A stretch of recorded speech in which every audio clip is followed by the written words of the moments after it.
Ladies and gentlemen, if I asked you to tell me who your favorite, coolest action hero of Asian cinema is, and when I say Asian, I don't mean Bollywood, I'm talking about China, Japan, and this is actually Japan to be honest, South Korea, Hong Kong.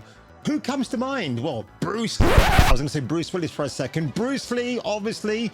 Then Jackie Chan, who I would say is probably the biggest successor to him. Obviously, Jackie Chan got his neck broken by Bruce Lee in Enter the Dragon in 1973. And then, of course, I'll later think of people like Chow Yun-fat, who was a protege and a muse of sorts for John Woo. But then this guy's name came up my radar. Yūsaku Matsuda-san. I have no idea who this gentleman was until I was at my local CEX in Wandsworth and I came across a Blu-ray set of films of his and I thought, I need to look into this fellow a bit more. Turns out this guy is just more than just a pretty face, and sadly he's no longer with us because sadly that effing disease called cancer took his life at the age of 40. It is so unfortunate. But I want to make a video about this guy because when I've gone on YouTube to find stuff about this gentleman, there's nothing much to be had. Now again, Yūsaku Matsuda-san, if I mispronounced your first name before, sir, I terribly apologize and punch myself in the face for that. Was a bit of a rebel. Hardly ever gave any visual interviews on camera, which is a bit of a shame actually, but I found something that's kind of near to that, but not quite. But obviously for magazines and such and publications in Japan, he was glad to sit down and talk the talk. But again, maintaining that rebellious streak of his that was so often very prevalent in his earlier film and TV roles. So let's just have a look at it on Wikipedia to see what they say about the great man himself. I mean, look at this guy right here. If that is not the epitome of total chic, cool, handsomeness, bravado, badassery, then you're looking at the wrong video, bub. So again, I don't want to give too much away about what this actor is known for. Now, this is Tante Monogatari, a detective story from 1979. This is a limited Blu-ray release, which I have just ordered. Yes, I am that crazy. Paid £206 for it because it's a rarity. But then again, this actor is a bit of a rarity. And honestly, look at the picture of him right there with the very cool, trilby, very modern Japan type of hat. This is a Nippon TV series back in the day, 1979. And honestly, I got really excited about seeing a few clips of this online. It looks absolutely fantastic.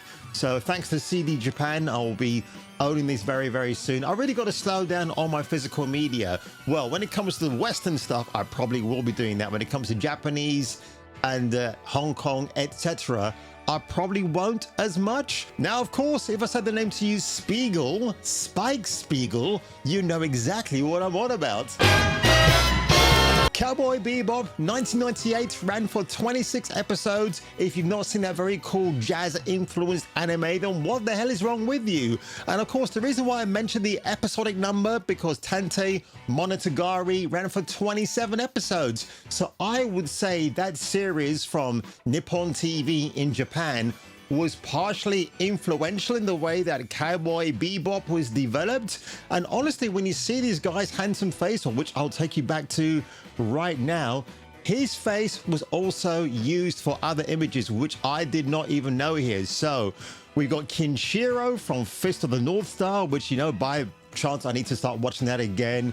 Then Ryuka Busushima in Zombie Revenge, Okoji in One Piece, Wabisuke in Summer Wars, and Jubei Yagyu in Onimusha 2. And of course, when you check him out there, it's man, that is just a one-to-one likeness. Absolutely fantastic. Now, of course, one thing I want to focus on here is Black Rain from Ridley Scott, because believe it or not, I'm going to get a big mauling here. I've not actually seen this film. 1989, Andy Garcia, Michael Douglas, and of course, Yūsaku Matsuda is the baddie in this movie. Now, this is a special features from the DVD/Blu-ray.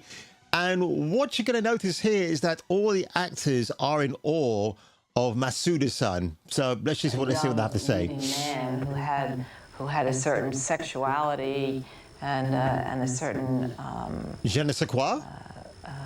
Charisma. I was quite overwhelmed because I felt that he had so much to offer as an artist. He had a tremendous inner strength. He had a strong core. He acted as if he had a secret. Mysterious character. And that was what was wonderful, because you couldn't ever tell what he was thinking. You know, he just had a way of being there and being inscrutable, as it were. And that was very important. So he'd obviously gone through a bit of a transformation. I don't know if it was because of the cancer as well, but obviously we know him from a certain look and persona that he had back in the early days of Japan film and TV with the very big hair, and obviously now he's trimmed it, probably because he wanted to try and break a few waves in Hollywood. I'm not a big fan of this look, to be honest. I actually prefer the original, but we're going to get into that in a minute as well. Cheers. I am. Yeah. Cherry on the roof. I remember thinking that, you know, Matsuda-san was more than we ever imagined. And you could see just his extraordinarily breadth of acting, the dynamic range. Take it from him, huh?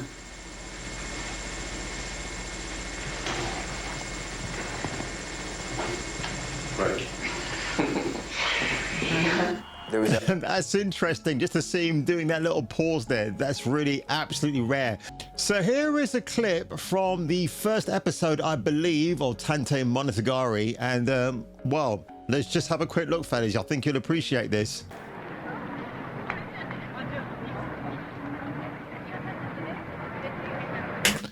Can I just say that we need more of this for modern day TV, folks? I'm not going to spell it out to you any longer, but you know exactly, as a man of culture, what I truly appreciate in this scene right here. Oh, forgive me for looking so sexy. But just have a look. That is Spike Spiegel to a T. God bless you, Japan. When you look for inspiration, this is the guy that you look to. This guy, honestly, is one of the coolest mofos I've ever witnessed, and I can't wait to start watching his back catalogue of movies. But of course, at the beginning of this video, I mentioned to you that I was going to review, or actually just look at a reaction now of mine that I'm going to give to you regarding a series of films, a trilogy called the Game series, the Game trilogy. So without further ado, folks, let's get into this, because I think you might appreciate it. Again, you might not even know about it. So let's take a look.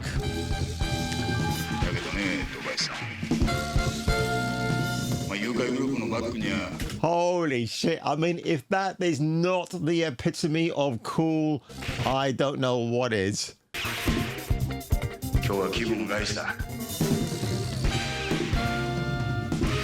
Absolutely fantastic. Holy shit.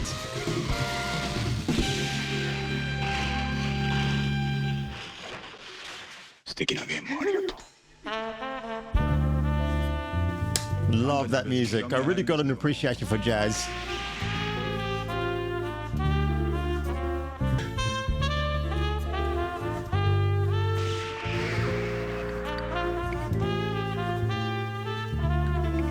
Ooh. My man, my man.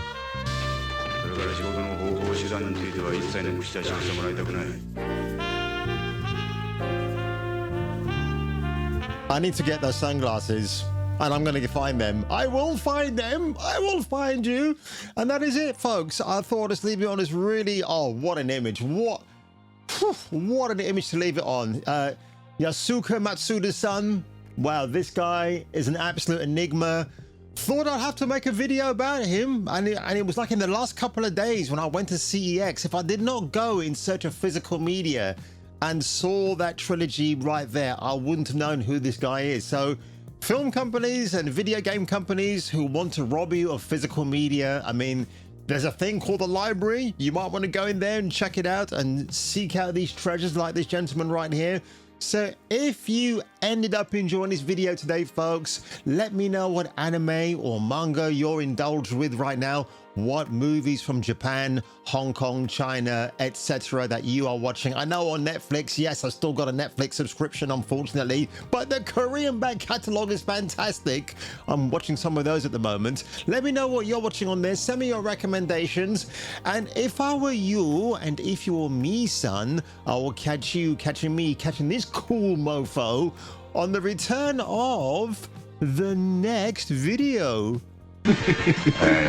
松本刑事の山西君、はい、監督の小池洋介の本田でございました。もう一回の挨拶をね、どうもありがとうございました。どうも。5秒。